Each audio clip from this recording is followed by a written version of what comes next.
汚れた悲しい笑顔失って君のぬくもりノイズの渦に巻き込んで崩れて世界の中星の光消えてゆくの終わりの日優しく身を捧げて赤い月が島にれ街を姫の歌姫の歌甘い夢が思い出の中終わりまで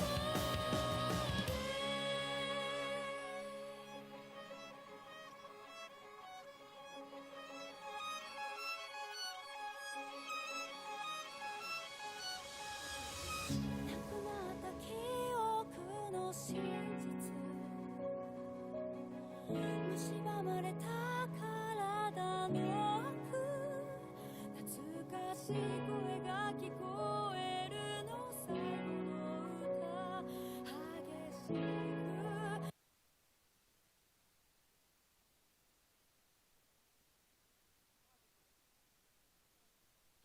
激しく身を抱きしめ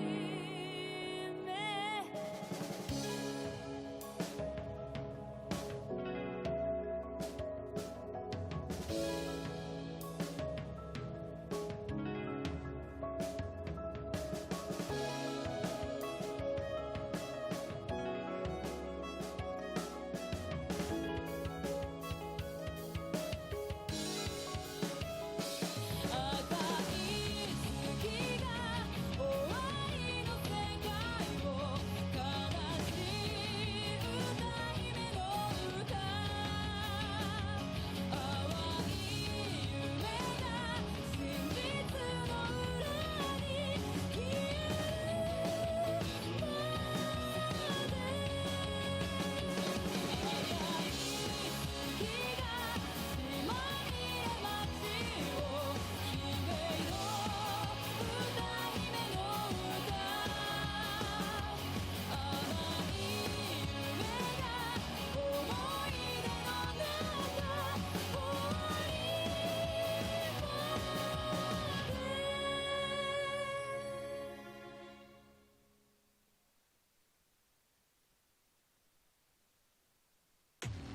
Feels weird picking it up.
Whew.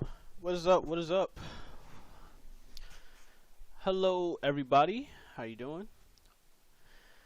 I hope everybody's had themselves a good week. I am Spectacular Pooh here. Nice to see everyone. We are back with episode 7 of the Lightning Round Talk Show. It has been a whole week since you guys have last seen me. I took a nice little break.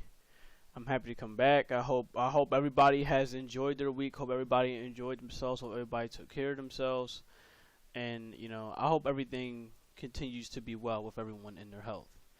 So, today, well, not even just today. Let me go ahead and talk a little bit about what's been going on, through what I plan on doing throughout the week. So let me go ahead and show the schedule for now, so that way you guys can understand. Okay, I would usually do this talk show on Tuesdays, but we decided to switch it up a bit. So let me go ahead and show y'all real quick with what's going on.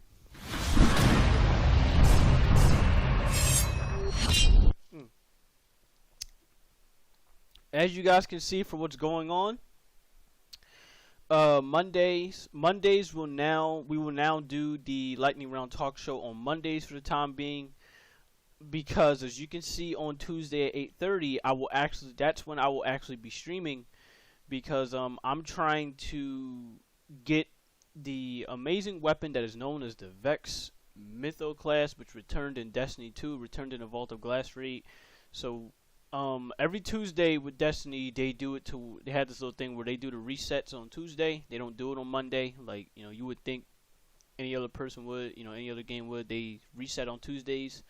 So seeing that they reset on Tuesdays, that's when every Tuesday I'm gonna hop on Destiny 2, and we're gonna try to level ourselves up to 1300 light level. Right now, off stream, I've been doing the best I can to grind it out. I think I'm at 286, 280. I'm around 286 or 287. So, there's that situation, So for the time being, I'm not going to get to the raid yet, because I'm trying to get up to the level to where I can do it. So then when we do get there, then I will try to assemble a team of 5 people. Well, a team of 6, including myself. But, I will try to get 5 people, so then that way we can go ahead and do the raid, and hopefully we can, we can beat it. So then that way we can hopefully get our drop for the Vex Mytho class. If not, then we'll come back the next week and we'll try again the next week. Either way, it doesn't matter to me as long as we get the weapon. Wednesday at 8:30 p.m. I finally start on Max Payne 2, The Fall of Max Payne. I've never played Max Payne 2 before. You guys have seen me play Max Payne 1 a couple times. I did beat Max Payne 1 once. You guys already know I did Max Payne 3. It's just Max Payne 2 is the one that I've never done before. So hopefully it'll be a good experience. We will find out on Wednesday. Thursday at 4:30, because of the fact that I have a haircut appointment, I will try to do Monster Hunter Rise on Thursday at 4:30, and then after that we continue on with Wrestling Night. Friday at 4:30, we come back with Smash Brothers. This time with Smash Brothers, we're gonna be doing it again with Preacher of Valor. If you guys remember the last time we did Smash Night with him, it was pretty damn entertaining. So we decided to bring it back again for Friday at 4:30. And of course, Saturday, to make up for me missing out on Mario Kart Night with all of my good racers, we're going to bring it back on Saturday at 8:30. I understand this has been the one event that's been alienated a lot, and I'm very, very sorry for it. So hopefully for Saturday we can bring it back, and, everyone can come around, and it'll all be cool from there. So I will definitely find out from there.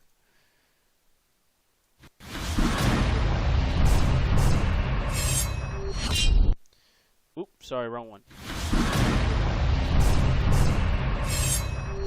I went to the live streaming one. My bad. We're not playing any games today, people. We're gonna be talking some shit. So today, of episode 7 of our lightning round, if you guys have seen the topics of today that we have in mind to bring up, I do have a couple in mind that I do want to talk about. So I want to talk about the NBA playoffs. I want to talk about J. Cole's album, the offseason. If you guys have not heard it, I definitely recommend you guys can hear it. You guys hear it when you have the time. I believe J. Cole himself put some of the songs up, if not half the songs up on his YouTube page. So you guys can definitely check it out from there and see what you guys think of it. We're going to be talking about Destiny 2 Vault of Glass. I know I mentioned I'm going to do it on Tuesday, but I want to talk about it a little bit as I have the time. I want to talk about Phantasy Star Online 2 New Genesis, since that's going to be coming up in June, which is, it'll literally start by tomorrow. And, of course, we're going to be talking about Julio Jones. So, usually when you have the line like this, like the way I got it where it says NBA playoffs, then J. Cole, then Destiny 2, usually you start with that line first. So for me, I'm going to start with it backwards. I want to make it a little more interesting. So right now I want to talk about Julio Jones. So for anyone that does not know, how you doing, Choco? Welcome. For anyone that have not known by now, have been living under a rock, Julio Jones, the amazing wide receiver of the Atlanta Falcons, he's looking to be traded. There has been reports, practically, it hasn't come up from the past, but it's starting to resurface now because of the fact that the NFL draft is over, and because of the fact that the Atlanta Falcons selected tight end Kyle Pitts out of Florida.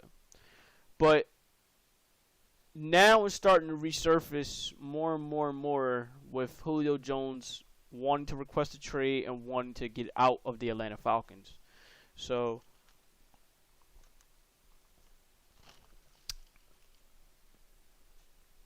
you're probably wondering, what are my initial thoughts on Julio Jones having to seek a trade and having to go somewhere else?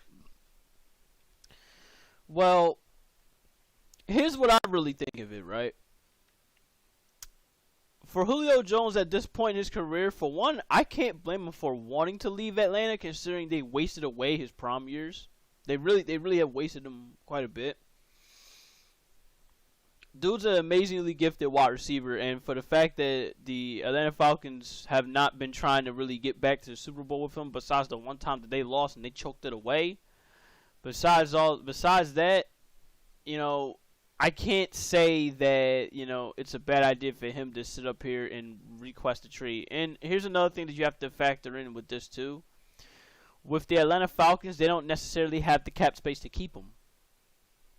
So it's beneficial for both ways that they decide to seek a trade and, move on from the whole situation. But just know that them moving on from Julio Jones is not going to be long. For me, the way how I see it, it's not going to be long until Matt Ryan ends up having to leave too. You take away one piece, you're gonna eventually the other piece is gonna feel some type of way, and then the rest falls like that. So with Julio Jones, for what destinations can I really see him going? It's gonna be interesting to see where he goes, because there is a couple spots that I think personally I can see Julio Jones going, and it'll be a solid situation for him. So, for one, we can start with the Baltimore Ravens. I can see that being a good situation, considering they practically had no wide receivers last year. None of them can really put in the work that Julio Jones could put in compared to that whole wide receiving group. And while, yes, the Baltimore Ravens did draft Bateman, I will say, yes, they drafted Bateman. You can't really say that you have a solid number two with you. I mean, Bateman's a great pickup, but we have no idea if Bateman is looking to be a number one wide receiver in this league. He could be a complementary piece. So having someone in like Julio, especially considering they have the cap space and they probably have the capital, I can see them making a run to try to get Julio Jones over there. For Baltimore. So for Lamar Jackson, I'm telling you, all he has to do is just work on his accuracy, and I'm telling you, the Ravens might actually be solid with him there. Now, I understand with Julio, the way how I see it with him is he's getting up there in his age. Now, people may think 31's not a big deal. I feel like it's a big deal for the wide receivers. I feel like the minute you hit your 30s, you're going to be slowing down quite a bit. Now, with Julio, he had some nagging injuries, and apparently, he had some nagging injuries, and yes, I think he did play all 16 games, But I feel like those nagging injuries are going to end up taking effect very, very soon, especially at the age he's going to be creeping up in. So I feel like with him, we said it took me forever to get here. What's up, Preach? How'd it take you forever? But yeah, I feel like with Julio, him going over to the Ravens, it's going to help their offense. And him being there, it's because I had to log in again and I forgot. Oh, okay. I'm about to say, just in case there is the YouTube section. There's definitely that, because I know for me, there's times where I get tired of having to log in for certain websites as well. You know, having to, okay, I have it as a remember me. I have it so you can remember me. So, you know, why do I have to do this again? So yeah, for Julio Jones, I think I can see the Ravens being a solid option. Another solid option for him where he can go, I can see the Tennessee Titans being another good one. Considering, yo, Bosh, what's good? How you doing? I can see that being another solid option for him where it can be the Tennessee Titans. I know the Tennessee Titans, for them, they have A.J. Brown there, but yeah, they do have A.J. Brown, but I'm going to be honest with you, it's the same case as the Ravens. I don't know who the hell their number 2 receiver is. Yep, we're going to be going in reverse. Now, usually I would talk about the NBA playoffs first, but I want to go in reverse. I want to talk about Julio Jones first, and then, you know, I'll work my way up from there. So, basically, I think, here's just my thoughts. Here's a couple of spots I can see Julio Jones going. The Ravens, the Titans, really because of these two teams, I don't know who the hell their number 2 receiver is, and I think him coming in there, the number 1 receiver that is looking to be there, such as, for example, for the Ravens, it can be Bateman, who might be a number 1 receiver if they don't get Julio, but if they get him, he becomes their number 2 option. Whereas for the Titans, it would be A.J. Brown, who's the number 1 receiver, which, let's be honest, he's pretty much proven himself to be the number 1 receiver in this league with or without Julio. But if you bring him in there, he's going to be the number 2 option. Or even better yet, Julio could be a number 2 option. That depends on how he feels about it. So I can see those two teams bringing him in and bolstering their offense a little bit. Now, another that I can see is actually the Arizona Cardinals. Well, actually, no. It's not the Cardinals. The Seattle Seahawks. But here's the problem with the Seattle Seahawks that I do want to bring up. While, yes, the Seattle Seahawks would have Julio Jones, they would bring another weapon. They have Tyler Lockett. They have DK Metcalf. Now they bring in Julio. That's a scary offense in of itself, right? Here's the problem, that this is where I can't really see them taking Julio Jones. I can't see them taking him because their offensive line. For anyone that was not paying attention, Russell Wilson was pretty much running for his life again. And on top of that, they decided to sit up there and not draft an offensive lineman in the first round. You see where I'm going with this, right? So, by all means, I feel like it's like this if I'm the Seattle Seahawks. Okay, by all means, go ahead, get Julio Jones. But how are you going to address your offensive line when Russell Wilson is getting hit 30, 40, 50 times a game?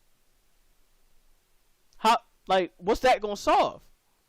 It's not going to help, nor is it going to solve anything. Yeah, you get Julio Jones. But how are you going to get him the ball if Russell Wilson's laying flat on his back again? That's the problem. Now, I had this with a little argument yesterday before I started, before I started today's little talk show, where someone was arguing with me talking about, no, if they get Julio, they're going to be dangerous. Are they, though? Are they really? Because, I'm pretty sure a team did that not that long ago, and their offensive line was pretty much in shambles. Hell, look at the Kansas City Chiefs. Look what happened the minute their offensive line went down. The Kansas City Chiefs got a great offense, especially when it goes to weapons they have. They had Sammy Watkins there, who was pretty solid, and he could run a 4.45. He was somebody that couldn't be slept on. They had Tyreek Hill. They had Travis Kelce. But look what happened the minute their offensive lineman went down, and they went to the Super Bowl. Patrick Mahomes was running for his life. The rest is history. The Tampa Bay Buccaneers won the Super Bowl inside their own stadium. But throughout all 16 games, the Kansas City Chiefs did just enough on offense to get to the Super Bowl, and that was because their line's healthy. The minute they went down, they did not know what to do. No offensive line equals no good quarterback. Pretty much, Botch. I don't care how elite a quarterback is, or how elite an offensive coordinator is, or how elite a head coach is. If you don't have a good offensive line, you're not going to last long in this league. You'll win through the trenches. And sooner or later, the Seattle Seahawks is going to eventually pay attention to that and be like, you know what? Maybe it's about time we actually do address the offensive line position. Sooner or later, they're going to have to listen to it, because Russell Wilson is in his prime now. This is the crazy part. Russell Wilson won a Super Bowl before he became the Russ we know today. But the Russ we know now doesn't have the necessary help needed to get back to the Super Bowl. Y'all noticed this, right? Ever since Russell Wilson started becoming a terror that he is now, the Seattle Seahawks has not gotten back to the NFC Championship game, nor have they gotten back to the Super Bowl.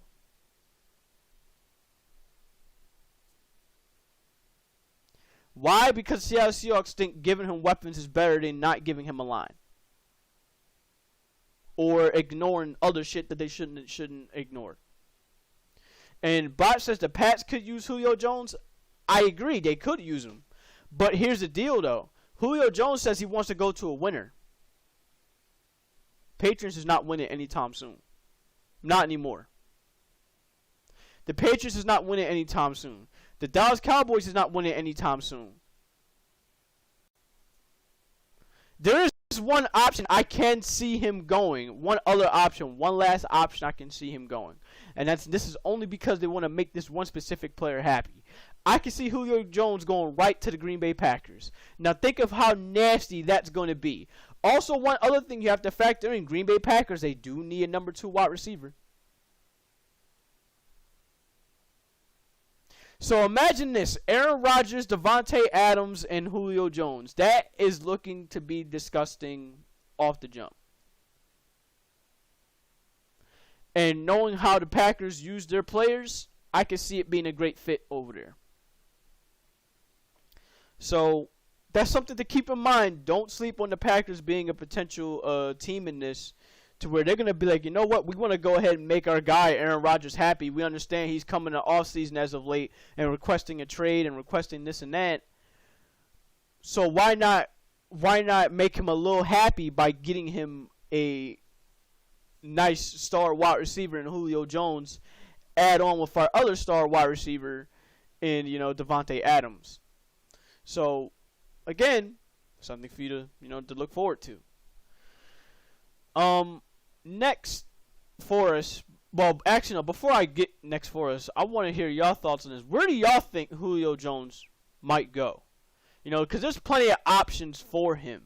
It's not to say he doesn't have any options for him. It's just, for him, it's a matter of being on a team where he wants to win, plus contract situation. Because, this might be his last year in his contract.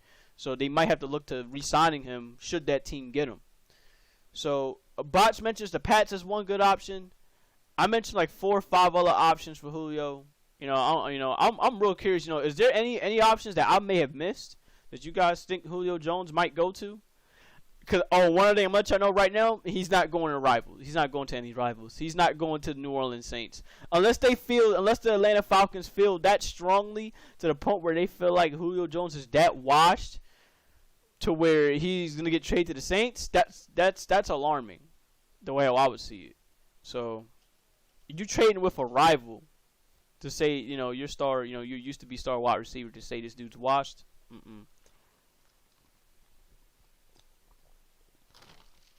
So that's how I see it. 4 or 5 other teams potentially getting him. I also do remember having to get on the social media and talking about, the Eagles is getting Julio Jones. It's like, really? That's where we going? The Eagles drafted Devonta Smith. If anything, the Eagles are looking to go younger than they are looking to go older. In fact, they just got out of an old situation. They just got rid of Alshon Jeffrey and Deshaun Jackson, who were in their 30s. So you bringing in Julio Jones, who's also in his 30s. You think that's gonna make it any better? You're right back in the same situation you just left. So, I can't see that happening. So I don't know why that was going on about.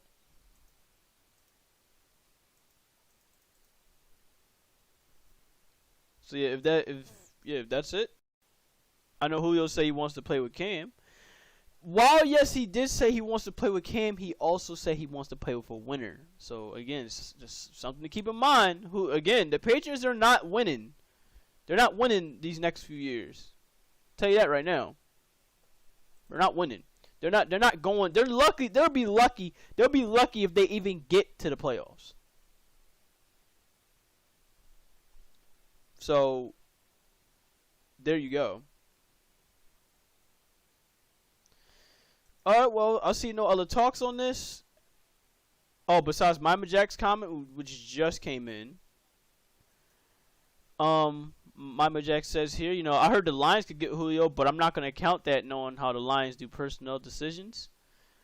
Well, yeah, I can definitely see what you mean there. Besides that, I feel like does the Lions have the draft capital to go get him? That's something to think about if they actually do have the capital, so it makes it interesting.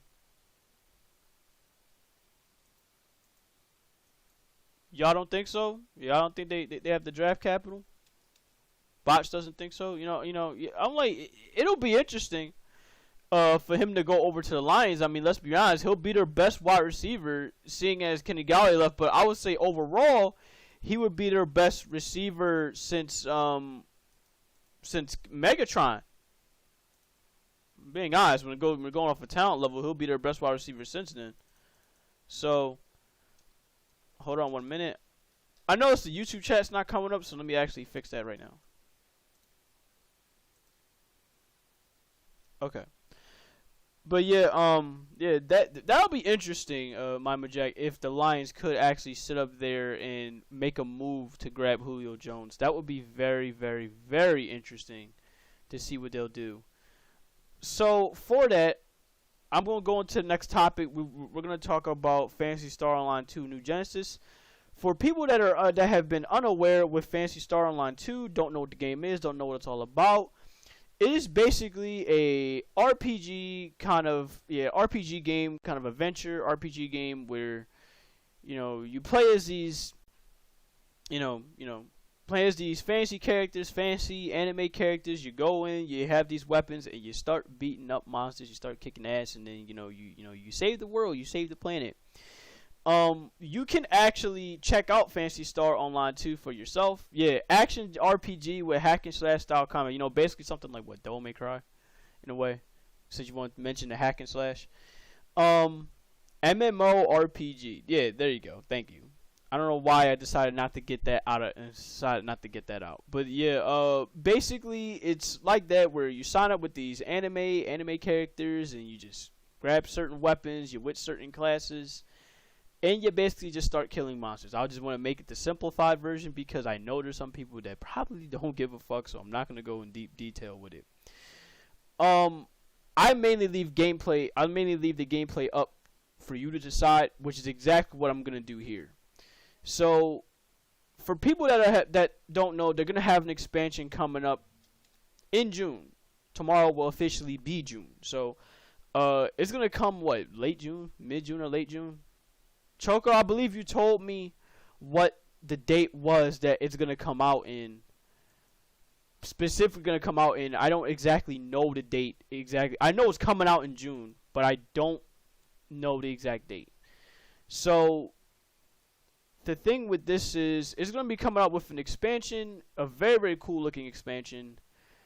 But if you do want to play the game now, you can go and you can play Phantasy Star Online 2 right now, but you'll be playing with with one of the older versions of the game.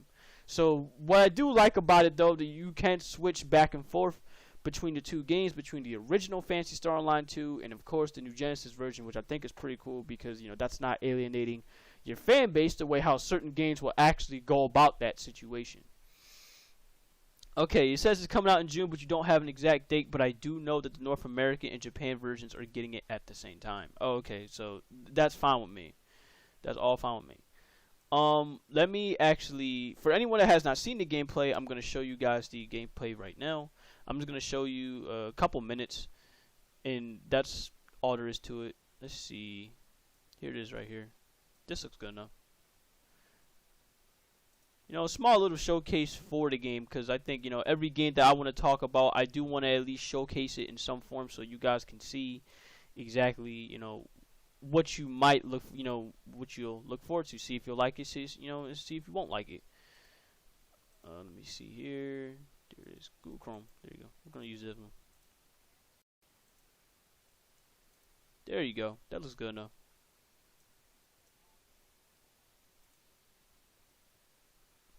Okay, hold on. I got a better idea.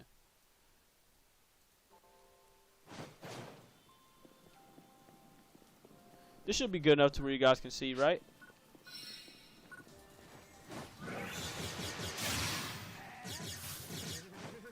I'm gonna actually skip forward. I'm gonna skip ahead a bit because I know you can't see. That's some good lighting to the point where I couldn't even see that shit. There you go. So this is what the game looks like, and this is what I'm very much looking forward to. Now, I do have Phantasy Star Online 2 at the moment, but I do want to give my brief thoughts on New Genesis, even though I should have played the fucking closed beta when it was there. I should have asked for keys or something like that.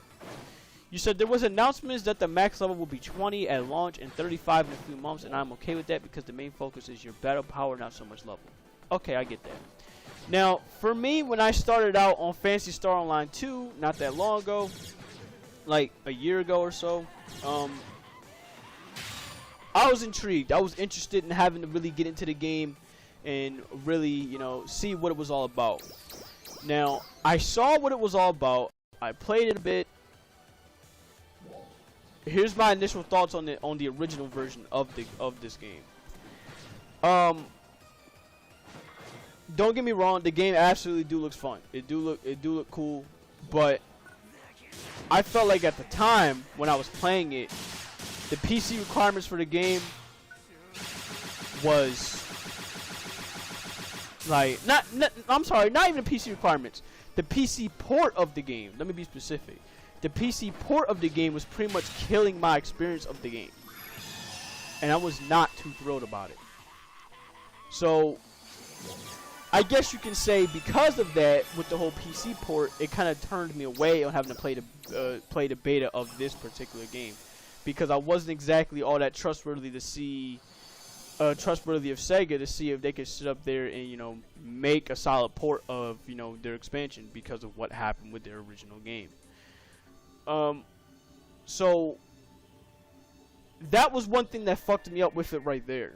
The PC port with it was not all that well. Now, I know if you play it on console, you know, you're going to be fine. You play it on Xbox, you're going to be fine. But the issues that I had trying to get this particular game to run, it took me days to actually sit up there and finish. Even now, as I tried to install the game, to basically link my Microsoft account with my Steam account, that took a whole fucking day to try to get that to work. Because any issue that I would have, it would come up quick. It came up quick, it came up frequently. I was having a lot of bullshit with trying to get the game to play. So that was one thing. What kind of messed me up more with the game was the fact that I got very confused very quickly with how the UI was set up with the game. It was either the UI or how certain missions went, you know. And here's the thing with me, when it goes to Phantasy Star Online 2 right now, as we speak with the character I'm in. I'm still in the freaking tutorial levels with the game.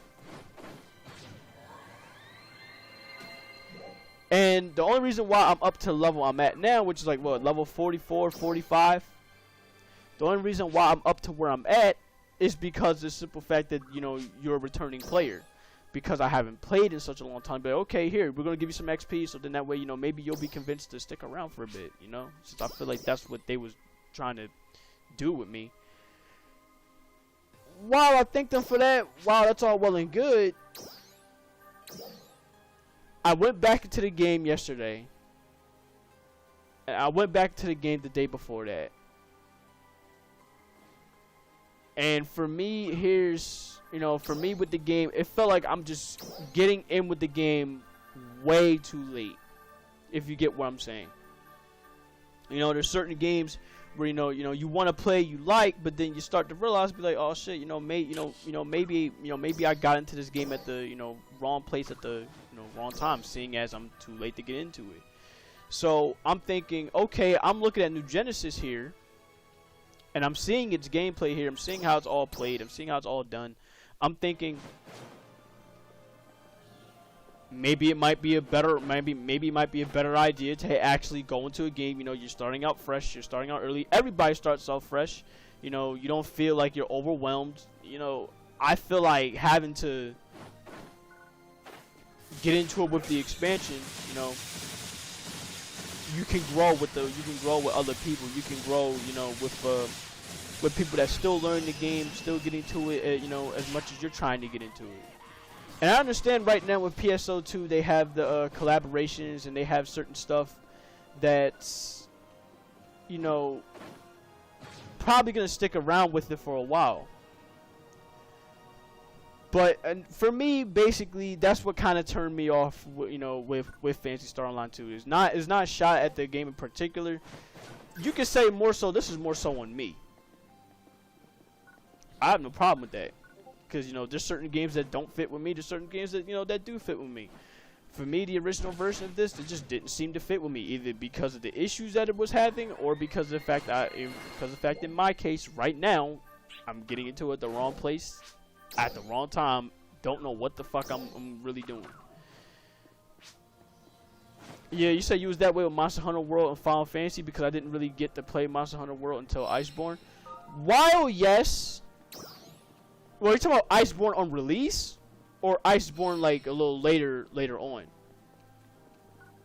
Maybe it's me, but I feel like it's like this when it goes to that little comparison when it goes to Monster Hunter and Phantasy Star Online 2 is.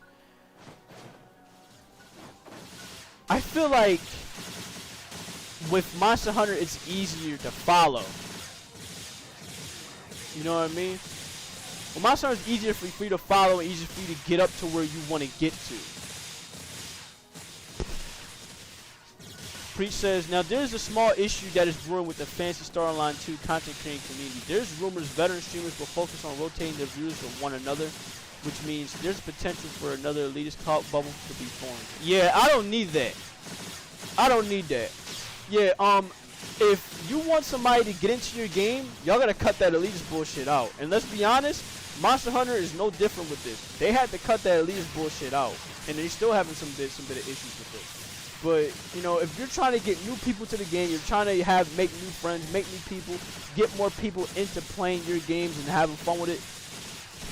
Being an elitist is not the way to go. So that's how I feel with that.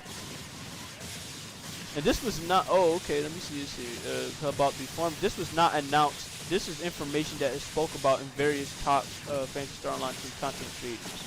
And it's not even about the gameplay or helping one another, but simply closing out the hosting process. Oh. Haven't OG veterans get the viewers they deserve? No. Come on now.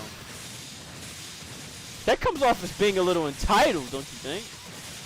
I mean, look, anybody can be an OG veteran at something. But to have that kind of attitude towards it is not the way. I don't feel like that's the way of doing that. So in short, OG veterans are thinking of only hosting one another during the launch of Genesis. No. See, I'm gonna be honest with you. I hate having to say it like this, but this is how I see it. This is why I fear having to be a part of certain communities like that, and having to be a part of certain people that I know play this certain specific type of game. Like you, for an example, Preach. Like you, for an example, Choco. Those are probably you guys are probably the only people I'll probably stick with, only because of the fact that I know that if you have these kind of people around that act like this, I'm gonna be honest with you. In a way, it makes you not really want to play the game as much because of the community, not because of the gameplay in particular. So again, I feel like having that kind of weird, toxic, elitist attitude is just not the way to go about it. Because content creators feel other streamers are just gonna jump on the bandwagon of Phantasy Star Online 2. I mean, let's be honest. Was that not the case with any other game so far that we know of? Everybody's gonna jump on the bandwagon with something. Knockout City is a prime example of this. I mean, yeah, it just came out, but you know, is anybody checking out any of the people that was beta testing the game? Probably not as much compared to the people that actually got the game on its launch, or you know, that's really really enjoying the game. You know, it is what it is. I mean, stuff like that is going to happen.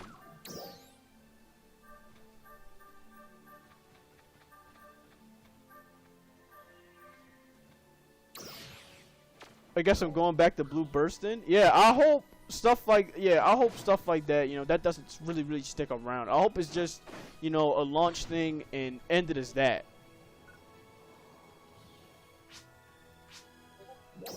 You know, no more and no less than that, because I feel like that's just something for them to just be salty over, but that's gonna blow over time. Right. Preach. Look. That's essentially how I feel. You know, anytime you want to get new people into the game, you just welcome them with open arms, whether they're old or they're new. It shouldn't matter with, you know, how you feel with a certain content creator or how they're going about, you know, getting their people. I mean, fuck it. At the end of the day, you are enjoying your game, right? That's all. That should be all that matters. So for me, seeing as I want to get into New Genesis, to have that kind of issue at hand, for me personally, I just do it the best way I know how. And that's to straight up ignore people like that. And now, I hate that I will have to ignore a certain portion of a community that's like that, but I'll do it just so I don't want that to ruin my experience of the game. But yeah, for how I see it with how I look at New Genesis, it just looks like a more, for me personally, I can't explain it really, but it looks more like a game that I would really want to get into with how the combat flows. It looks a little bit more refined from when I played the PSO2, which is understandable. PSO2 is like an old ass game. You know, there's gonna be some issues you're gonna find with a dated game compared to something you're gonna find with an expansion. But for me as a new player, for me as a newbie, this is like something that I really want to get into. I really want to have fun with, you know, with my people. You know, I want to start with this. It's kind of weird, but for me, it's like this. I want to start with this first, get my feet wet with this first, and then maybe in time, I will actually sit up there, go back to Phantasy Star Online 2, and be like, okay, I'm gonna take some bit of the knowledge that I've actually learned from this particular game, and you know, adapt to it with the old version of this game. You say you just want to make your characters. I personally solo in Phantasy Star Online 2, and at the end of the day, I'm just nuking things with spells. Oh my god. Rip my characters being on ship 1. Oh man. You know what? That actually leads to my question with this when it goes to New Genesis. Are they still going to go with this whole ship thing? Or is it just going to be everybody's going to be all in like one thing, you know, like how it would usually go? So I'm curious with this. So yes on what? Yes, they're still doing the ships? Because if so, we have to choose wisely. Oh, damn it. Yeah, of course. Yeah, the ships still exist? Okay. So yeah, as usual, you know, we still have to be careful on which ship we want to get in. I think for me, I'm going to stick with the same ship that I've been on since I started. I'm just going to stick with ship 2. Unless if something happens with ship 2, then yeah, I'll go ahead and go to a new ship. But yeah, for that time being, if all the ship stays the same like it usually would, I'm just going to stay on ship 2. Like, I'm not going to move.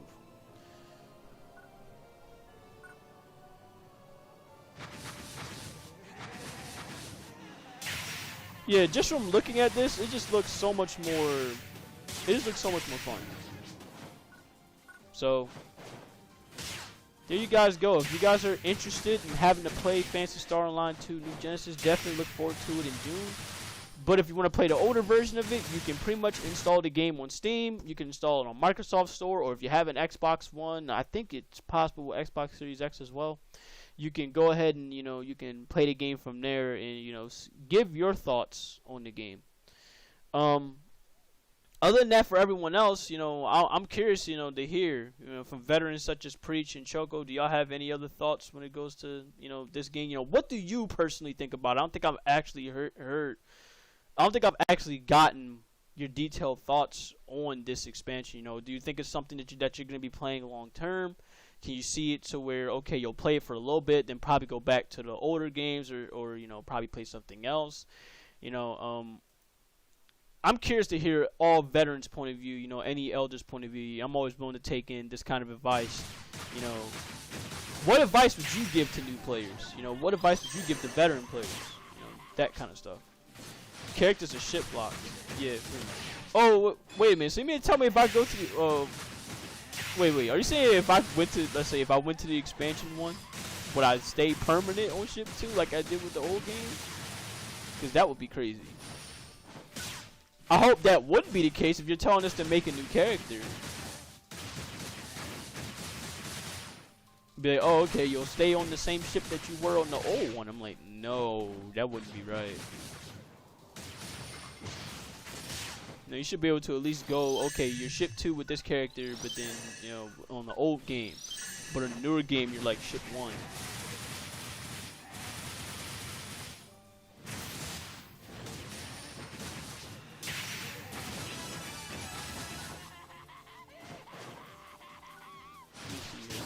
Put that up again. Okay, there you go. Yeah, the fighting class definitely do look cool to me. If I had to mention a couple classes that I think I'm really interested in, it's definitely this class here, the fighter class, because I've been seeing people just giving up combos, serving pieces. The gunner class actually do look a lot more improved compared to when I played with it in Phantasy Star Online 2. I just hate the fact that you have an assault rifle and everybody fires an assault rifle like, they're firing a battle rifle from Halo. It's like, it's an AR. Let me fire this shit. So, I'm interested to see what that's all about. Also, I do like the little moves they did put in for these classes. I'm gonna go with the gunner one for example, because that's the one I've been looking at the most. Where you just out here, you sliding around and you're firing. I'm like, okay, that's pretty cool for mobility. I definitely like something like that. The only thing I wish you could do with the fire class, then again, you could already do it in Monster Hunter. I wish you could do. I wish you could do a fucking Shoryuken with the thing. Now that would be fucking crazy. Well, I guess you kind of can. I guess. Like Shoryuken from Monster Hunter. I wish you could kind of do something like that. Hit him with that good uppercut, then hit him right back down.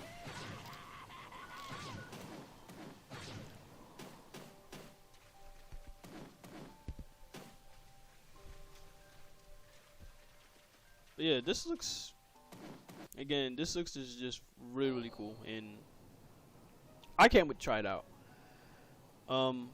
I do want to talk about other things. If nobody has anything else to say when it goes to Phantasy Star Online 2, I do have more, of course, to talk about. I like to give people some time, here and there for, but I'll means still continue on while I go into the next topic, though. I do want to talk about Destiny 2, another RPG kind of game, shooter RPG kind of game, first person, third person RPG kind of game. So for people that are unaware, we have our amazing legendary raid back. For anyone that never played Destiny 1, they brought back the Vault of Glass. They brought that shit back. And let me tell you, as I said on Tuesday, I'm looking forward to sit up there and try to get into the raid. But for anyone that has no idea of what the Vault of Glass looks like, I'm just going to hit you guys with the trailer real quick. This shit for me, I'm interested in. Now, I'll give my thoughts on what I think about the raid, because I have seen it a couple times. I'm not gonna show straight gameplay of the raid, but I'm gonna give my thoughts on it. I'm just gonna show you with the trailer that they put out and give my thoughts on it from there with some of raid teams I have seen trying to attempt to beat this.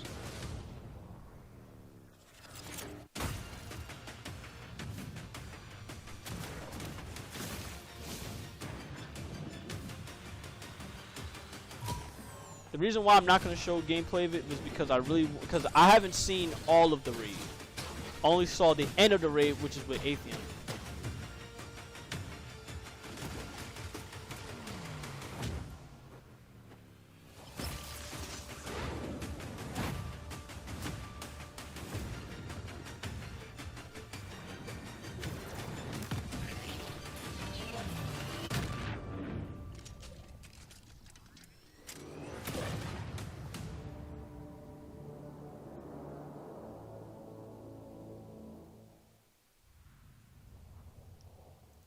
Alright, so here's my thoughts on the Vault of Glass. Just seeing off the final mission, final part of the raid. I really like how they made it so that the oracles you have to pay even more attention to. Because back then with the original Destiny, you guys already know, you just see an oracle and you straight shoot it. Right now, you really have to sit up there and keep your attention on these oracles. And not only to keep your attention on them, you have to follow them in fucking order. So not only you have to worry about the ads that are trying to kill you, you have to worry about keeping a memory of what oracles pop up and have inside your mind be like, okay, it came up 1, 2, 3, 4, or 3, 4, 5, 6, L1, L2, or, stuff like that. I love the fact that they made it a little bit more challenging compared to what it was on the older versions of the game. Whereas everybody could basically just breeze through the shit with no problem once they get the memory down in like a day or two. Now, this may or may not be the same kind of case with this one. But I definitely do like that little added feature of, oh shit, you have to really, have a good memory. So I really like the fact they did that. I like the fact that this one thing I did notice is they added in the one of the newer Vex enemies in there. The fuck they were called? The Wyverns. They added them in there into that fight. So I'm happy they did add that in there because honestly they're tough to kill as it is. So I'm not surprised that they would add something like that over there in the hunt. Now I think they come up when you enter in one of the portals. So I'm definitely interested to see how teams are going to go about this. I have seen a couple teams, they rock some pretty damn good setups to combat this, like having the Wither Horde grenade launcher, which is the taking grenade launcher where you fire it and, it just AoE, that's definitely good, for helping for ad clear and for boss clears, semi-boss clears.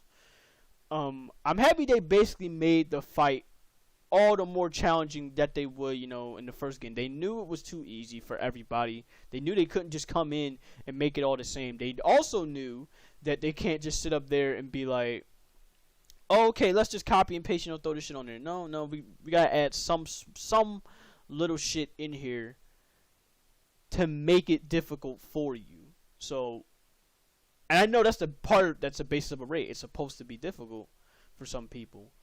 So, my thoughts just off of seeing the final boss. I haven't seen much of the raid, like in stages. Like, okay, the first stage, second stage, third stage. I have not seen much of that.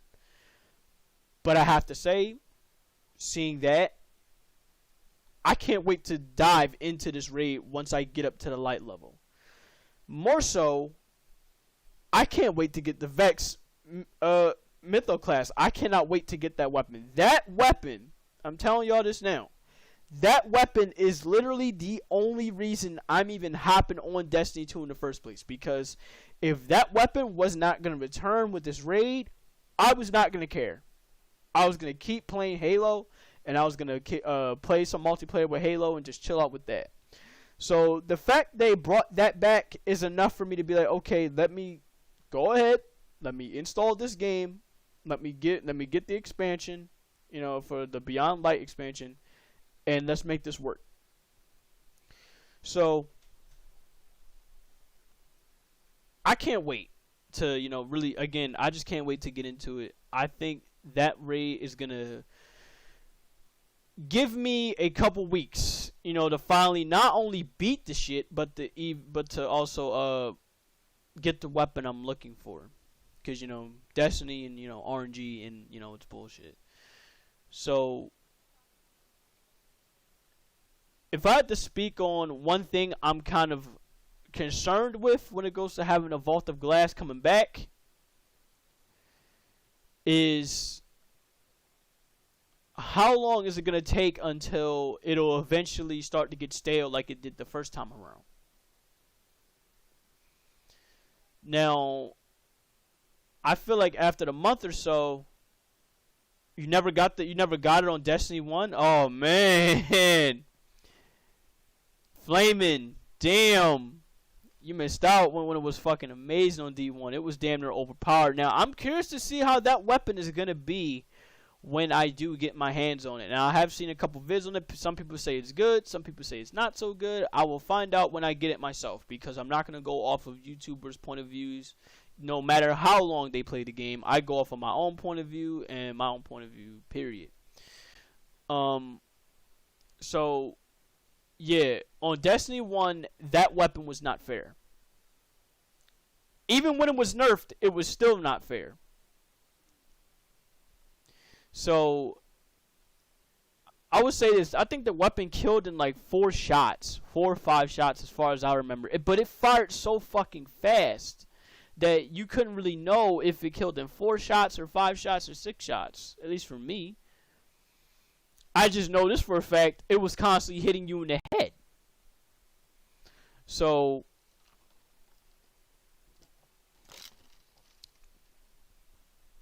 to see how crazy of a weapon it is before it's nerfed, after it's nerfed, says a lot. But while that's the case, I don't want the Vex to become like how the Cirrus regime is, where right now the Cirrus regime is not as good as it once was. I'm not saying as good as it once was when it came out. I'm saying as good as it once was, when Destiny came out. I'm saying as good as it once was after it got nerfed in Destiny 1. It was still solid. It was still pretty good. It was still a weapon to be feared. But it feels like now with Destiny 2, they just straight up nerfed it all to hell. And, it's not as fun as it once was. Now, granted, I know there's the catalyst for the Cirrus regime that I still have not yet gotten because RNG wants to fuck me over entirely, which I really don't like the fact that weapon has a catalyst in the first place. I feel like it's good bringing back these old weapons, but please stop nerfing them to hell, because it's like, come on now, like, yo, can y'all find some way to buff these weapons without having to nerf them every 5 minutes? Because that's how you make that's how you make the game unfun for a lot of people. That's why I uninstalled the game in the first place. Because let's be honest, for me, I play as a hunter. Now, some of y'all probably don't experience some of this if you don't play as the hunter class. Maybe some of you do. But for me, because I play as the hunter class, almost every exotic I got for the hunter is nerfed to hell. And that makes the experience so much more frustrating for me to enjoy. That's like telling me, okay, let me go ahead and erase my hunter. Let me just play as a Titan or a Warlock. Because their shit pretty much don't get nerfed at all. Their exotics don't really get nerfed to that extent. Hell, does everybody remember the one-eyed mask? It took a whole year for them to nerf the one-eyed mask. Think about that. Meanwhile, the minute the new legs for the 100 come out, they took them all in about a week. Or, let's take that back, in a couple of days. And now nobody don't want to use it no more. Now everybody's right back to using the Celestial Nighthawk for PvE reasons. So, that's what got me to uninstall the game in the first place. But coming back with this and using this weapon, that's my one concern. I love the Vex Mytho class. I love these old D1 exotics that y'all going to bring back. Also, one other thing, while I go on and touch on that. If you're going to bring back that weapon, you need to bring back the Gjallarhorn. I don't care. Bring it back. At this point, if this is the route you're taking, you need to bring back the Gjallarhorn. if you're out here bringing back D1 exotics such as the Hawk Moon, such as the Monte Carlo, such as the Outbreak Prime, which is Outbreak Perfected now, if you're out here bringing back these kind of weapons, what the fuck is stopping you from bringing back the Gjallarhorn? Oh, and by the way, we already know if they're going to do this, they're probably going to bring back the Crota Raid, so I expect the Necrochasm to come back, and I very much enjoyed the Necrochasm. And I hope they don't fuck that up either. Yeah, bring back the Icebreaker while we're at it. Yeah, let's definitely bring that one back. I had a lot of fun with the Icebreaker in Destiny 1.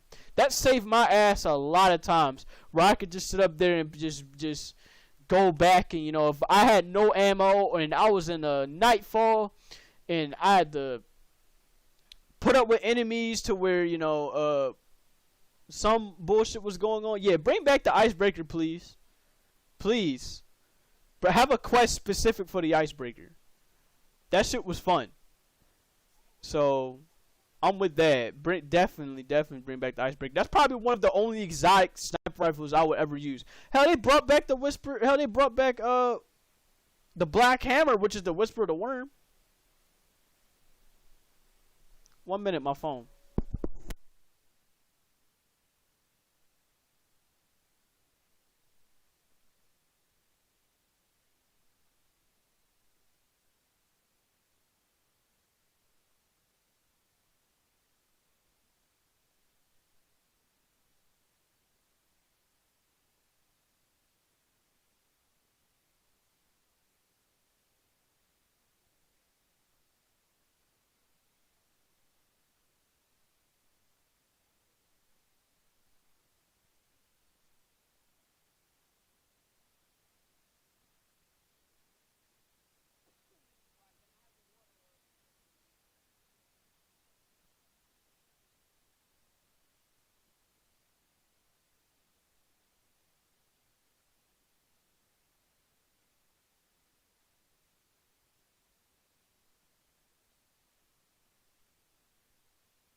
I'm back. But yeah, pretty much it's like, yeah, yo, just if y'all out here bringing back these old raid exotics, old Destiny 1 exotics, bring back a couple of those that really, you know, it hit with a lot of people. You know, Icebreaker was definitely one of them. Gjallarhorn was definitely another.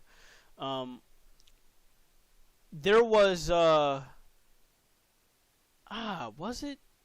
There might have been one other exotic on my mind that I could think of, but I probably just can't come up with it right now. But, yeah, you know, just bring those, you know, bring that back. You know, that's what we're waiting on. So for the Vault of Glass, I can't wait for it. I've had a lot of fun with it in the past. I can't wait to go back down memory lane in Destiny 2 and see what that's like. You know, see what they changed, see what else they changed. I know they changed up with the Oracles, but I don't know what any other enemies they may have changed up with.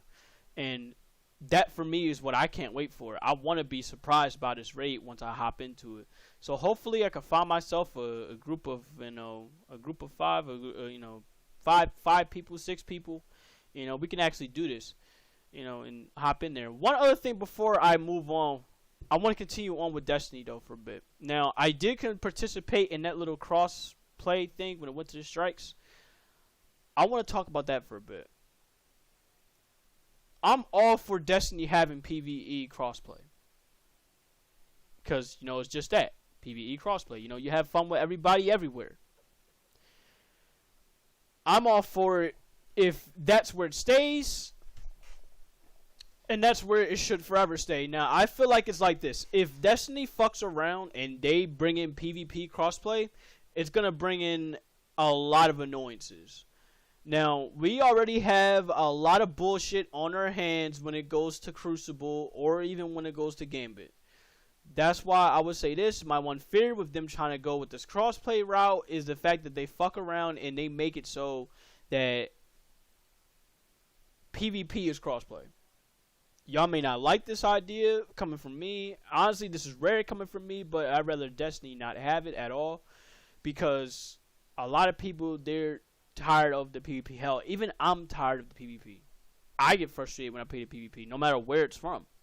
No matter if it's on the PS4 or the right now the PS5, or even when it goes to the PC. It doesn't matter to me either way. You're always gonna have some annoyances. You're always gonna have some bullshit with it. And I feel like with Destiny, it's probably one of the most toxic PvP games I ever be a part of. That's not named COD. That's not a battle royale. So I think with Destiny at its core, they need to stick to just have it so everybody can do these raids, have it so everybody can do these strikes, everybody can do the missions globally. But PvP stays right where your console should be. Because then at the very least that can make it a more fun experience for at least for everyone else, That's how I see it. I just feel like PvP crossplay with Destiny is a bad idea. Now maybe you guys have your own thoughts on the matter. I'm happy to hear it. I'm happy to see what you think of it, but here's how I see it. If people bitch and they complain about how it is now without it, imagine how it's going to be with it. So those are really my little last thoughts, my little last tidbit thoughts on there when it goes to Destiny and it's a whole thing with that. So, you got nothing? Again, Choco, you got nothing? I'm guessing Preach got nothing. Botch got nothing. Then I guess we can go ahead, we can go ahead and move on. But I'm gonna give them some time as well. Hey, look. This is Lightning Round. We go through shit quick, especially since I just got a phone call saying that I should go ahead and wrap this. I should be prepared to wrap this up because they're about to come in with food in the house. So hopefully I can get this done real quick. So next on the mind is, of course, J. Cole's offseason album. I'm not going to touch on too much with this because I really want you guys to listen to this album. But for J. Cole's The Offseason, if you guys are a fan of rap, if you guys are a fan of hip-hop, if you guys are a fan of a story, J. Cole pretty much hit the nail on the head with this album. I'm going to put it like this. This is J. Cole's best album since 2014 Forest Hills Drive. Now, to put it like this, he took no prisoners with this album. He came after people of the social media that talk shit on celebrities. He talked about his own issues growing. Obviously he talks about his own little struggles with music. Talk about his own issues with music. Hell, he talked about potential retirement. But when you listen, you feel like everything hit. Like this wouldn't come from him usually. Like if this was something off of KOD, or if this was something off of For Your Eyes Only, you'd be like, oh, okay, this is typical Cole shit. But listening to the offseason, seeing how the hooks go, seeing how everything flowed, seeing how the beats were, this was something that was very much unlike him compared to his past couple albums. And honestly, I'm with it. I fuck with that. That whole thing from where he was gonna go. I'm happy that for once he chose not to go with okay, let's have another album with no features. This is all cool and all, but eventually having an album with no features and going platinum again, eventually it's gonna start getting old. People want to see some new shit coming up. He did this 3 times already. This with 2014 Forest Hills Drive. He did this with For Your Eyes Only, and he did this with KOD. He did this with 3 straight albums. I thought coming in he was gonna do this for a 4th album. But this motherfucker legitimately sat up there, switched it up, and be like, you know what? You don't want to be known as a guy that's sitting up there doing all this all the time. You want to mix it up. You want to become a variety. So, seeing Cole actually do that, bringing in some features like 21 Savage, for an example, I feel like that's pretty cool.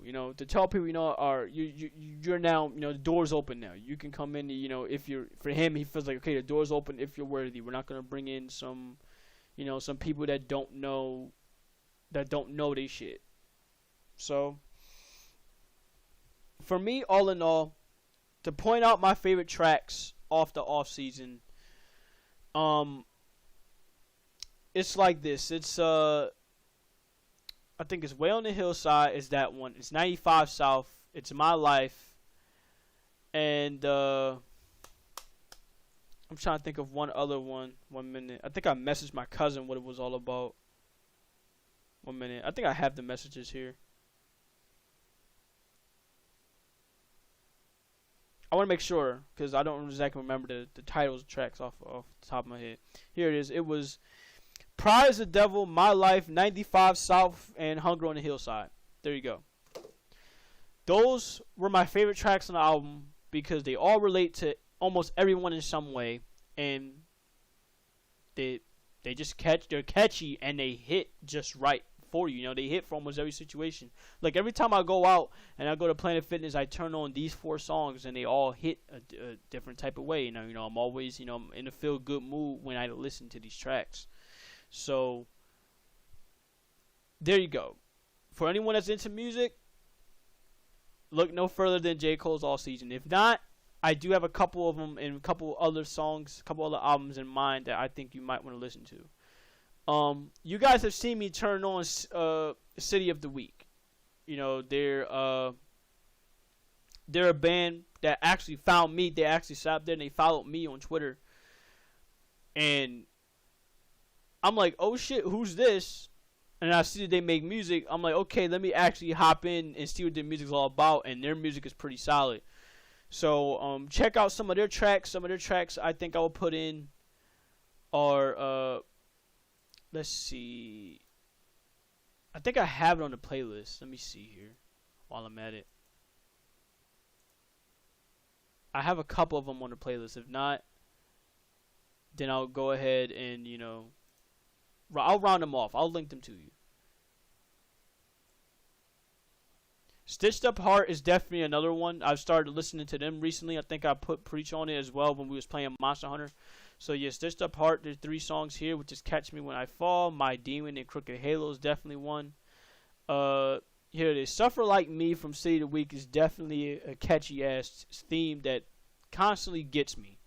So I love having to listen to that song. I know they put out more stuff too. This one right here is pretty solid. United Hate Division. It definitely talks about some of the shit that happened with the with politics and stuff like that. So if you guys are, you guys want to listen to somebody that's like that, that talks a little bit about, what's going on in the world and what's going on in our country, they definitely addressed a little bit of that. And Trust Nobody is another one. So there you go. There's 3 of their songs. There could be more it could be more that I think I linked to people. I think I linked it on certain Discords, but I just don't remember right now. So there you go. There's a couple of songs from them. Now, last but not least, I want to talk about the NBA playoffs. If you guys have not been seeing the NBA playoffs this year, I'm telling you, this shit has been very entertaining. Right now, the Philadelphia 76ers, they're looking to sweep the Mavericks tonight. I'm sorry, not the Mavericks. They're looking to sweep the Wizards tonight. I'm tripping. I said the Mavericks. The Mavericks are up in the West.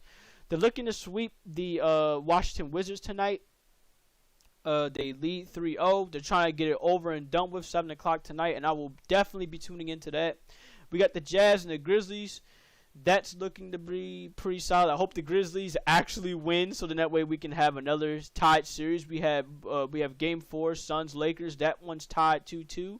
I'm surprised the Suns came back and actually win. The Lakers was looking to take the series 3-1. Clippers versus Mavericks. That one's 2-2. Brooklyn. Brooklyn won. Oh shit. Brooklyn is looking to sweep them. Not sweep them. They're looking to take the series. They're 3-1. The Hawks also looking to take their series. They're also up 3-1. So this is not to say the Celtics and the Knicks cannot come back, but it's looking very, very unlikely. They have to win 4 straight games in order to advance to the next round. So We're going to find out today if the Jazz and Grizzlies is going to be another 3-1 deficit or if it's going to be a tie game.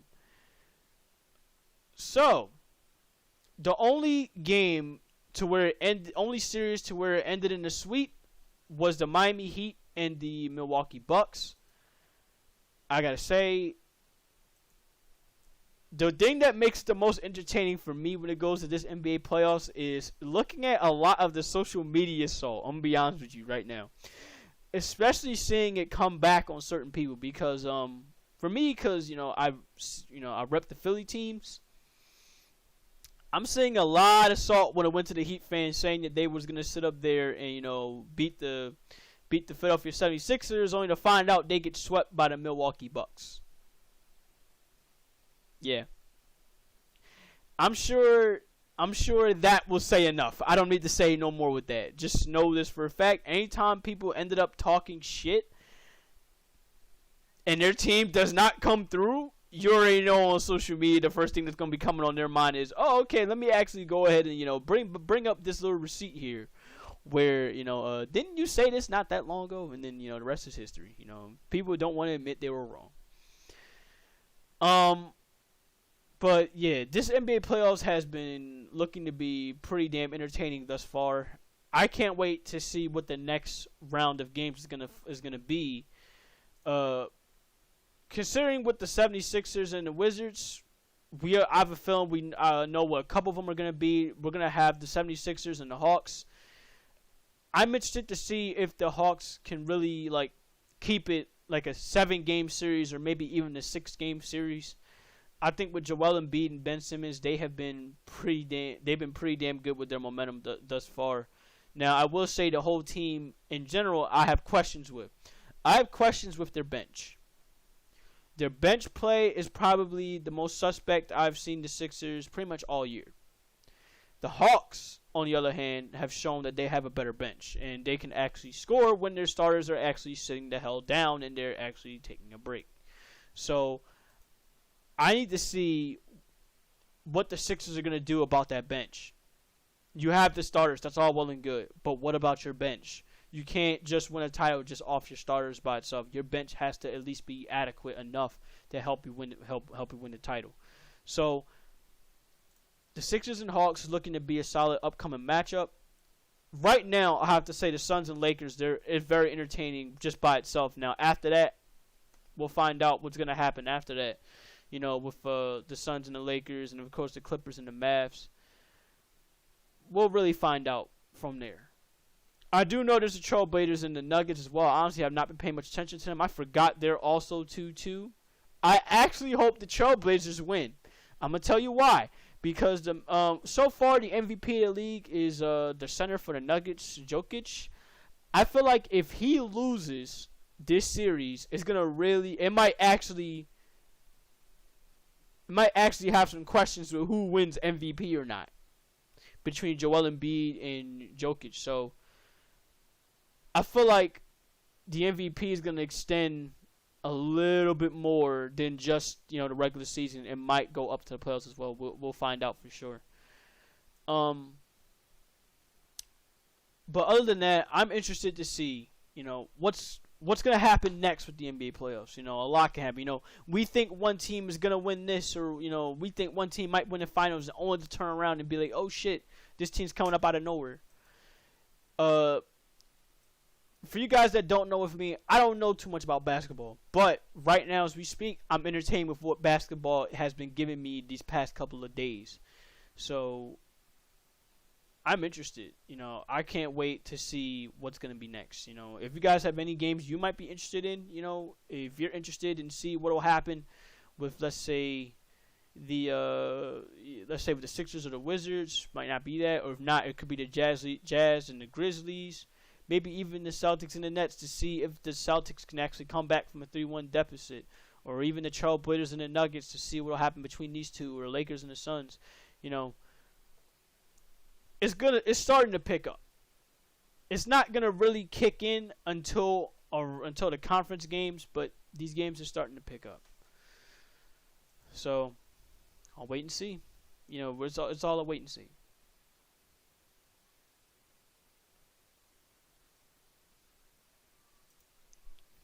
Let's see if there's anything else I can find from here. While I give y'all some time to go on ahead.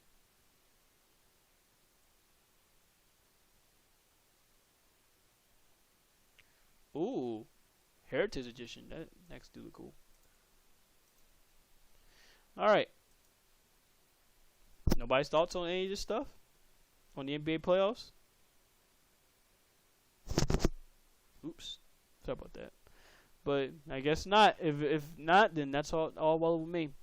So I guess that's it. That pretty much sums up episode 7. Yes, I know this was quick. That's the whole basis of what this is called. This is lightning round. We go quick. We give our thoughts, and we go about the rest of our day. I am gonna say this while I go ahead and while I'm about to show the schedule a bit. I do want to say I will have some commissions done very, very soon. I'm looking forward to getting some brand new emotes for this channel. I can't wait to actually have this go along. So for anybody that's on Glimish and for anybody that's on Trovo, I know Glimish right now does not have emotes, but they're looking to add custom emotes. So as they're looking to get ready for custom emotes, I'm already prepared to sit up there and have some new emotes brought in. And of course they're going to be on the Gilded channel as well, so you guys can check them out for yourself very, very soon when they are done. So that's my next step process right now, is having new emotes. In fact, I have more coming in, such as I want to have my own little what's it called, my own little notification, like when it pops up when it says someone follows you. I want to have something like that, where it has, okay, you'll have some cool shit, like my own character's logo or some shit like that, and say this person followed you, this and that. I want to have something like that. I want to make it separate for what we have now. So I'm looking to add some small but cool shit like that into the streams. So I'm definitely going to be looking at some ideas for what I can do with adding on to our little setup. You said head empty, no thoughts. Oh, that's fine. That's fine. That's fine. Oh, wait. One more thing. I do want to talk about one more thing. I know this is off topic, but I do want to talk about one more thing. I want to talk about Monster Hunter for a bit. I want to talk about the 3.0 update. Now, I'm going to say this here. The 3.0 update for Monster Hunter Rise, so far, for me personally, it's solid. It's solid because it's making me grind to get certain shit. But at the end of the day, this goes back to what I do usually. Now, for you guys that don't know, I play Monster Hunter literally once a week. Why do you guys think that is? I play Monster Hunter once a week because at the moment it doesn't offer much to me right now. Now I feel like it's like this. These updates would mean a bit more if somebody was just getting into Monster Hunter Rise. If you're just getting into Monster Hunter Rise and you see this big amount and you think this amount of monsters, it's big for you, that can be a good thing because it gives you something to do. But as somebody like me, as somebody like Choco, as somebody like Preacher, for us that have played the game since launch and is seeing these updates, it's like, okay, this is all well and good, but that's not enough to hold us over. So, I'll end it like this. Do not be surprised if you are seeing us playing Monster Hunter Rise either once a week or pretty much not playing at all. I feel like right now with Monster Hunter Rise, we're going to wait until there's more and more monsters that's going to be shown on these updates. I feel like with 3.0, that's all well and good. You brought in Valstrax. You brought in Apex and Ogre. That's all well and good. But 2 monsters, though, you can bring in so much more. You can bring in so much more. And we know they can bring in so much more. Everybody's asking for Double Joe. Where's he at? We're asking for Kieran, actually. Where's he at? We're asking for monsters that they brought in from Games Pass, that they know they can bring in from Games Pass. Where are they at? Give me a reason to drop 3-piece Kushal Suit Recovery. Right. You know what I mean? You know, you're not giving us these reasons to be like, okay, now it's time to have a priority to have this specific gear on, or, you know, give us a reason to have a good mix-up gear on. You know, I feel like right now we're about to reach the dry period with Monster Hunter Rise. I love the game to death. I did praise it not that long ago, that, you know, about having 7 million copies, and that's a great achievement. But right now, at the path that Monster Hunter Rise is going, do not be surprised if Monster Hunter Stories comes out and it ends up exceeding Monster Hunter Rise if this keeps going. Because I feel like with Monster Hunter Stories 2, they might have more in store for us than Monster Hunter Rise will. I'm asking for my festival, but we all know that's not happening. No. I feel like Choco at this point, because of the fact from where it's going, it just might happen. I feel like it might happen. Because it feels like right now, Rise is looking to go the Generations route. Because they say these monsters are Apex, but then we look at these monsters and they're like, these are basically Gen U variants. Just a small little twist on them. So, I think they can do a little bit more, you know. We know they can do a little bit more. Unless we're going to have ourselves a Monster Hunter Rise Ultimate, which I have a feeling is going to happen.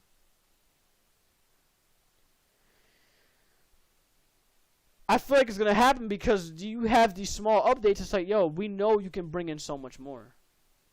And right, where's the Apex Narcocuga at? So, I feel like right now, if you're going to go with these Apexes, which are really these variant monsters, at this point, I feel like they're going to bring in Malfestio. And they're going to bring in, you know, I hope they bring in Amatsu. Where's Amatsu at? Where's Kieran at? I can't believe I said that. Where's Kieran at? Where's he at? Where's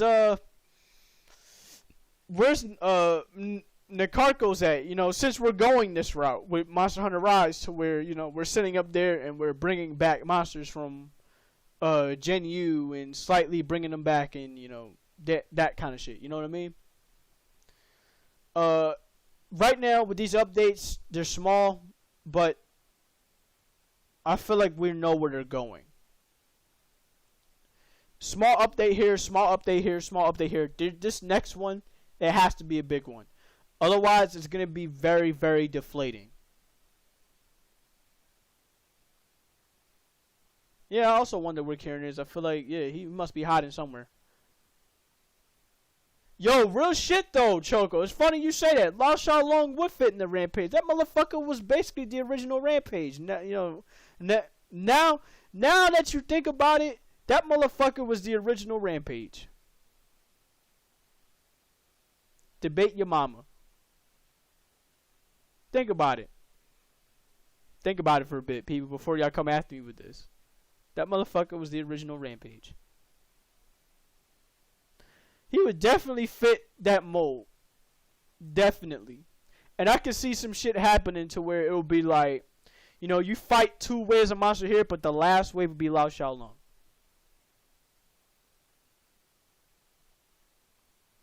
I can see some shit like that.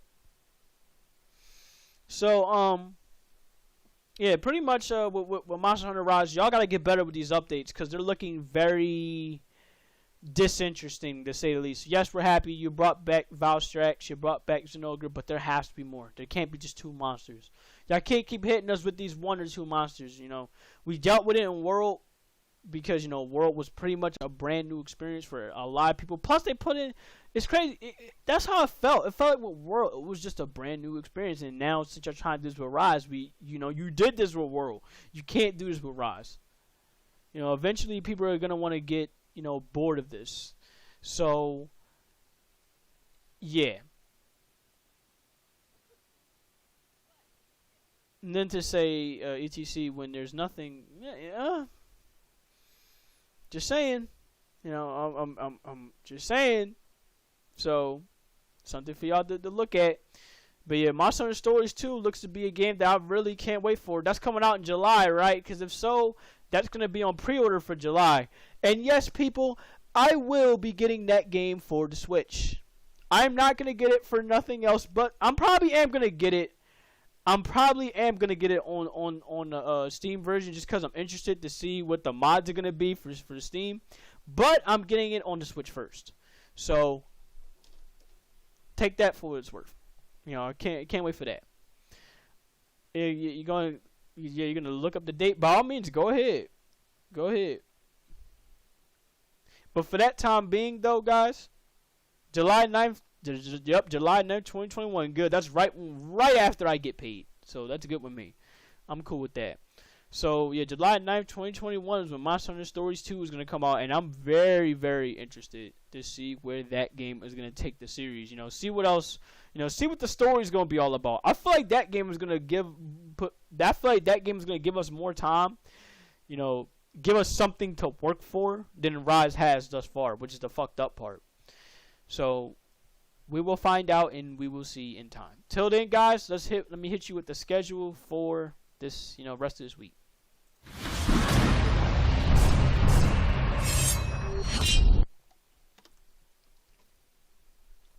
As I talked about earlier, I will be on Destiny 2 at 8:30 p.m. Eastern Standard Time on Tuesday. Monday night, of course, 8:30 tonight, we're going to be doing another movie night. I think I have a pretty damn good idea with what I want to watch. It's not really going to be a movie night per se. I take that back. It's probably going to be an anime night because right now I've been in a Naruto watching mood. So, seeing as I've been in the mood of watching Naruto, that's probably what we're going to do. We're probably just going to watch a couple of things that happen with Naruto, such as like the like the Fourth Great Ninja War, maybe something like that. I know there's Shaman King. I know there's new episodes of Slime that probably came out, but I want to focus on watching some Naruto right now. I can't really think of any movie that's on my mind. So 8:30 tonight, we're probably just gonna chill out and just watch some Naruto. Tuesday at 8:30, we're gonna be having to go in some Destiny with the resets and grind our light level up to 1300. Wednesday 8:30 p.m. Of course, we're gonna go on with Max Payne 2 to follow Max Payne. My first time ever playing that game, so if you guys are in for another crazy Max Payne experience, you're going to get this with Max Payne 2, so I better get my death counter ready for that. I'm also going to get my death counter ready for the raid, so there's that too. So, I'm going to have a separate death counter. I'm going to have one ready for the Destiny 2 raid, and I'm going to have one ready for Max Payne 2. 4:30 p.m. Eastern Standard Time, I'm going to do Monster Hunter Rise only because of the fact that I have a haircut appointment at 1 p.m. on Wednesday. So I'm not gonna be able to do Monster Hunter Rise on at 4:30 on 4:30 on Wednesday. So I'm gonna push it over to Thursday. Wednesday night we're gonna have ourselves another wrestling night. Friday night at 4:30 we're gonna have Smash Ultimate with Preacher Valve. We're gonna have another comp Smash night. And Saturday at 8:30 p.m. we're gonna have ourselves Mario Kart 8 Deluxe. So if you guys are looking forward to all of these games here, I hope to see you guys back here, very, very soon.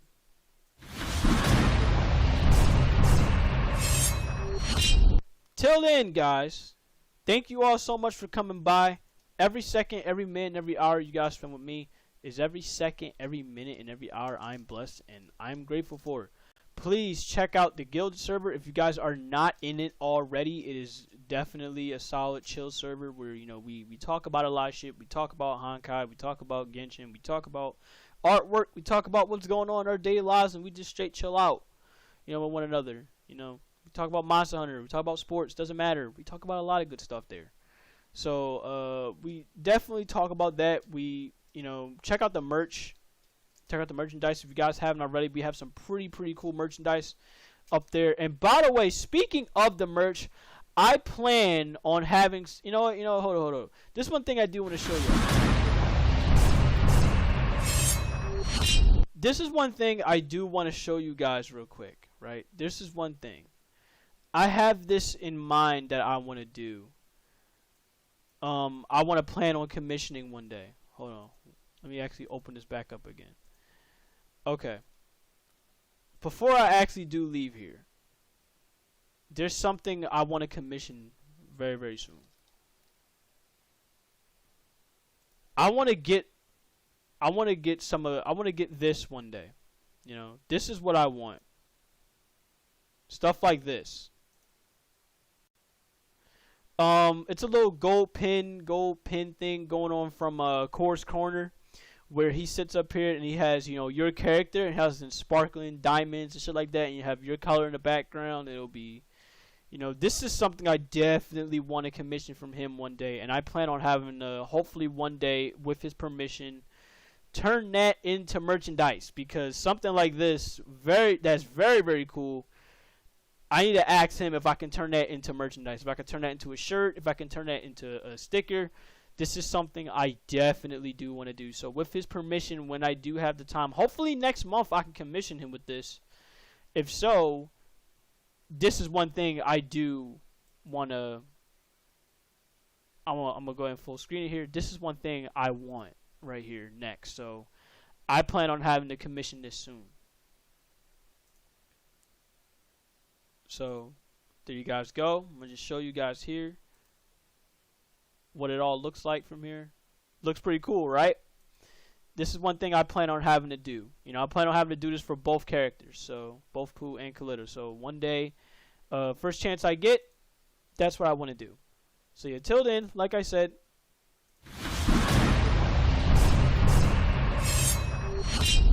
guys, you guys definitely have yourselves a good day. Wear a mask, stay safe, check out the good server, check out the merchandise if you guys haven't already. And till then, I will see you guys on Tuesday at 8:30 p.m. Eastern Standard Time for Destiny 2 if you guys would like to tune into the streams. But if you're in the Gilded or in the Kevster's Discord, if you guys are not in there, please go in there to check out the events. I will be doing an anime night. So till then, stay safe.